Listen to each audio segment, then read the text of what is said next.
Assalamualaikum warahmatullahi wabarakatuh. Hai Sobat Art, apa kabarnya hari ini? Semoga tetap sehat walafiat dan pastinya masih semangat menjalani hari tentunya. Terima kasih telah menonton video saya. Karena di video kali ini saya akan membahas tentang alat musik tradisional di Indonesia. Nah, secara umum setelah nonton video ini kamu akan mengerti apa sih itu alat musik tradisional, terus klasifikasi jenis-jenis alat musik tradisional, dan contoh alat musik tradisional serta sedikit cara memainkan. Nah, makanya jangan skip video ini. Juga diaktif bimbingan mata pelajaran seni budaya untuk adik-adik pelajar kelas 10 di sekolah menengah atas atau SMK. Jadi video ini bisa kamu download, kamu bagikan, dan kirimkan ke teman-teman kamu yang membutuhkan, terutama untuk Baik Sobat Art, kita langsung saja. Apa sih itu alat musik tradisional? Nah, alat musik tradisional Sebelum kita mencari pengertiannya, kita sama-sama menalar nih atau merumuskan dulu apa itu alat dan apa itu alat. Dalam Kamus Besar Bahasa Indonesia adalah sementara musik menurut pengertian salah satu ahli adalah.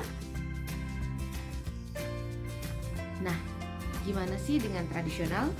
Kalau tradisional dalam Kamus Besar Bahasa Indonesia pengertiannya adalah, jadi bisa disimpulkan alat musik tradisional adalah, mudah bukan? Klasifikasi alat musik tradisional. Jadi alat musik tradisional di Indonesia itu kita bedakan menjadi beberapa klasifikasi. Nah, yang pertama berdasarkan bahan baku pembuatannya, yang kedua gimana cara memainkannya, dan yang ketiga adalah sumber bunyinya dari mana, dan yang keempat adalah gimana sih fungsinya dalam komposisi musik. Yuk kita bahas satu-satu. Oke Sobat Art, klasifikasi alat musik tradisional di Indonesia berdasarkan bahan baku pembuatannya itu dibedakan menjadi 3. Yang pertama, bahan baku dari kayu dan bambu. Yang kedua, bahan baku dari logam, besi, atau kuningan. Dan yang ketiga, bahan bakunya menggunakan kulit hewan. Wah, semuanya berasal dari alam ya, karena tentu saja Indonesia ini kaya dengan hasil alam. Nah, Sobat Art, alat musik tradisional di Indonesia yang bahan baku pembuatannya berasal dari kayu atau bambu, tentu saja yang paling populer adalah suling. Suling di Indonesia itu meskipun satu nama tapi beda-beda bentuknya. Contohnya yang ada di Sulawesi Selatan. Nah, kita udah nyangkut nih ke Sulawesi Selatan. Contohnya yang ada di Sulawesi Selatan. Sulawesi Selatan yang terbagi atas 4 etnis, yaitu Bugis, Makassar, Mandar, dan Toraja. Di situ sudah ada 2 jenis suling nih. Ada jenis suling Bugis yang mirip dengan suling Makassar, dan ada suling Toraja yang bentuknya berbeda. Nih contohnya alat musik suling Bugis. Nah, suling Toraja seperti ini. Beda bukan? Itu di Sulawesi Selatan saja. Nah, bagaimana dengan suling yang ada di Bali? Suling Bali juga beda. Ini contohnya. Nah, menarik bukan?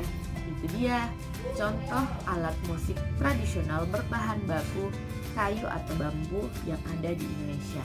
Nah, yang kedua adalah alat musik tradisional berbahan baku logam, besi, atau kuningan. Wah, ini banyak nih sepertinya ya, udah beragam. Kalau yang ada di Sulawesi Selatan saja kita mengenal kancing. Apa sih itu kancing? Ini dia.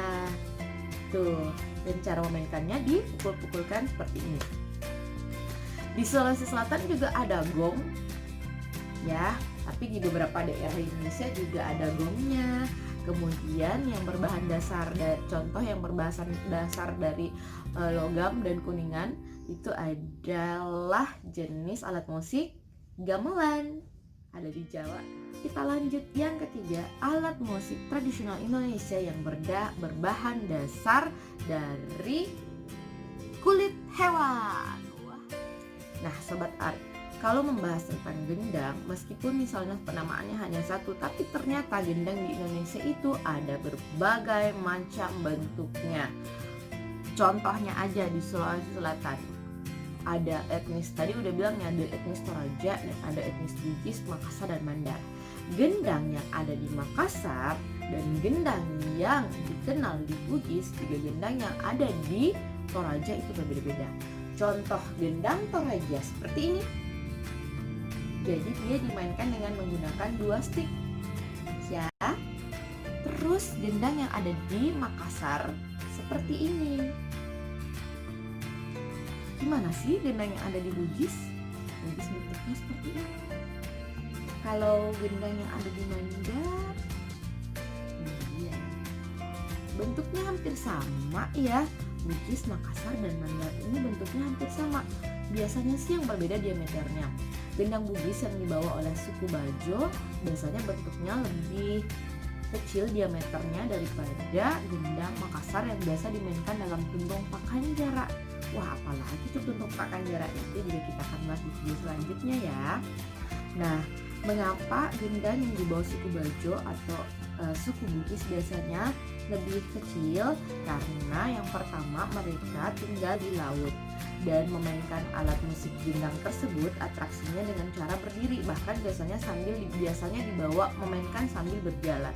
Jadi mungkin ya pada zaman itu memudahkan pemain gendangnya, memudahkan musisinya kalau kita bilang sekarang, jadi dibuat lebih kecil diameternya. Nah, di Makassar apakah alat musik gendangnya dimainkan dengan cara dikalungkan juga?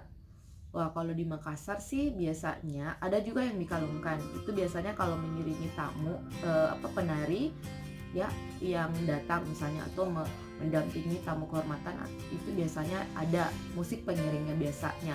Tapi diameternya lebih besar, dan biasanya sih saya menyaksikan pertunjukan maestro gendang yang ada di Makassar, ada Deng Serang ini dia. Biasanya sih dengan atraksinya duduk, jadi memainkannya dengan duduk, ditabuh duduk. Memang diameternya lebih besar gitu. Nah, gimana cara memainkannya nanti juga kita akan belajar sama-sama gimana sih cara memainkan gendang yang ada di Sulawesi Selatan ini.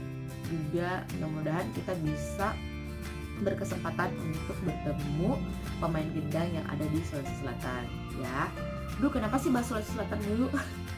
Iya, karena saya ada di Sulawesi Selatan, tepatnya di Makassar. Jadi memudahkan saya untuk mencari literasi alat musik yang ada di Sulawesi Selatan. Ya udah, kita lanjut lagi ya Sobat Art. Nah, gendang Toraja kan tadi udah kelihatan, gendang Makassar juga. Nah, gendang yang ada gendang dangdut itu kan biasanya ada 2. Cara memainkannya seperti ini. Nih, coba lihat gendang dangdut. Nah, jadi ternyata ada banyak alat musik di Indonesia, meskipun penamaannya sama, tapi bentuk dan cara memainkannya berbeda-beda. Tadi udah bilang kan di Sulawesi Selatan saja, di mana kita mengenal ada 4 etnis di dalamnya. Ternyata meskipun sama menggunakan gendang, tapi gendang di beberapa suku-suku tersebut itu beda bentuk dan. Nah, Sobat Art, selanjutnya adalah fungsi alat musik tradisional dalam komposisi musik tradisional. Nah, kalau ini terbagi atas 2. Yang pertama ada alat musik ritmik dan ada alat musik melodik. Nah, kalau alat musik ritmik adalah alat musik yang berfungsi untuk menjaga ritme dalam lagu dan juga memberikan aksen rampak dalam komposisi pertunjukan musik tradisional. Nah, contoh alat musik ritmik adalah gendang. Di Makassar ada kancing, kemudian ada parapasa juga. Nah, juga ada gong ya, seperti itu. Dan masih banyak lagi contohnya. Nah, kalau alat musik melodis dia memang berfungsi sebagai alat musik yang menghasilkan melodi. Nah, biasanya dia punya notasi. Contohnya yang ada di Sulawesi Selatan adalah alat musik suling yang punya notasi do, re, mi, fa, sol, la, si sampai 7 notasi. Kemudian ada alat musik. Kemudian contoh alat musik melodis lainnya angklung dan sesando. Tapi masih banyak ya di daerah di Indonesia itu masih banyak sekali alat musik tradisional yang tersebar di berbagai daerah di Indonesia, alat musik melodis. Jadi memang dalam sebuah pertunjukan musik tradisional itu ada alat musik melodis dan ada alat musik ritmis. Sebenarnya sih bukan hanya di alat musik tradisional saja, tapi pertunjukan musik tradisional saja ya, tapi juga pertunjukan musik secara umum. Misalnya kalau kita nonton pertunjukan musik band, kalau di musik band itu drum masuk dalam kategori alat musik ritmik, sementara gitar dan bass atau piano atau keyboard itu masuk ke alat musik melodis. Seperti itu sih perbandingannya. Jadi yang satu menjaga tempo musik dan juga menimbulkan aksen rampak dalam pertunjukan musik tradisional, dan yang satu menghasilkan melodi.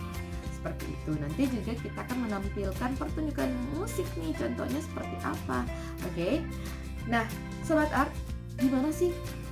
Udah bahas alat musik tradisional, tapi sekarang alat musik tradisional ini tujuannya buat apa? Ya tujuannya untuk menghasilkan musik. Jadi memang untuk menciptakan sebuah musik tradisional harus ada pelaku musiknya dulu, kemudian harus ada alat musiknya, kemudian ada penontonnya atau ada penikmatnya, dan tentu saja ada tujuan musik itu ditampilkan.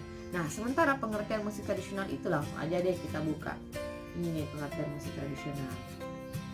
Jadi, alat musik tradisional itu ditampilkan dengan beberapa tujuan. Tujuan yang pertama atau fungsi musik tradisional pada umumnya, yang pertama adalah fungsi ritual. Yang kedua adalah fungsi hiburan, dan yang ketiga adalah fungsi edukasi. Nah, untuk fungsi ritual dan fungsi hiburan ini digunakan oleh nenek moyang kita pada zaman dahulu. Fungsi edukasi itu kemudian lahir setelah manusia Indonesia atau masyarakat Indonesia mengenal pendidikan.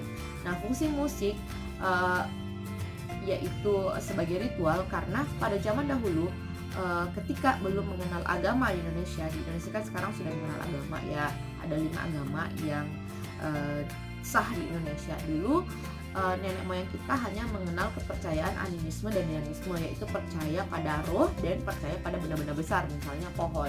Nah, untuk menyampaikan doa-doa mereka sebagai penghubung doa-doa mereka kepada yang mereka anggap sebagai Tuhan, nah dengan cara pertunjukan musik. Jadi jangan heran ketika zaman dulu ada yang dinamakan alat musik itu bukan hanya dengan menggunakan alat musik, tapi vokal atau semi vokal juga merupakan musik, dimana itu menjadi bagian. Nah, Sobat Art, ternyata alat musik tradisional juga itu diklasifikasikan berdasarkan cara memainkannya. Kita kaitkan aja contohnya yang ada di Sulawesi Selatan. Alat musik tradisional yang pertama dimainkan dengan cara ditabuh atau dipukul. Contohnya gendang Makassar dan gendang Toraja. Yang kedua, alat musik tradisional yang dimainkan dengan cara ditiup. Contohnya suling Makassar dan suling Toraja. Yang ketiga, alat musik tradisional yang dimainkan dengan cara digesek. Ada kesok-kesok. Ini contohnya kesok-kesok dari Makassar. Kemudian yang dimainkan dengan cara dipetik, ada contohnya di Makassar, di Sulawesi Selatan ada kecapi. Selanjutnya Sobat Art, alat musik tradisional berdasarkan sumber bunyinya. Langsung aja kita kaitkan contohnya dengan alat musik tradisional yang ada di Sulawesi Selatan. Yang pertama, alat musik tradisional yang sumber bunyinya berasal dari udara, disebut juga dengan aerofon. Contohnya suling Bugis, suling Toraja, suling Bali, ada juga ya. Nah, kemudian alat musik tradisional yang sumber bunyinya berasal dari kulit hewan atau disebut juga dengan membranofon. Contohnya gendang Makassar, gendang Bugis, dan gendang Toraja itu semua menggunakan kulit ya, bahan dasarnya, dan juga jadi sumber bunyinya dari kulit. Nah, yang ketiga, alat musik tradisional yang sumber bunyinya berdasarkan dari pergesekan benda itu sendiri atau disebut juga dengan idiofon. Contoh idiofon adalah kancing, gong ya, pergesekan bendanya kancing. Kalau lebih mudah lagi mengenalnya, kalau di alat musik modern ada cimsbar. Yang keempat, ada juga alat musik tradisional yang sumber bunyinya berasal dari senar atau dawai, disebut kordofon. Nah, kordofon ini contohnya adalah kecapi. Sobat Art, sudah dulu ya untuk video hari ini. Dari Tolong ya, Jangan lupa di like, jangan lupa di komen, jangan lupa di share, jangan lupa di subscribe, biar memudahkan pencarian kamu untuk menonton video-video bermanfaat ini, terutama di masa pandemi. Kasihan, kita harus tetap berbagi. Terima kasih. terima kasih telah menonton video ini. Terima kasih banyak. Assalamualaikum warahmatullahi wabarakatuh dan sampai jumpa.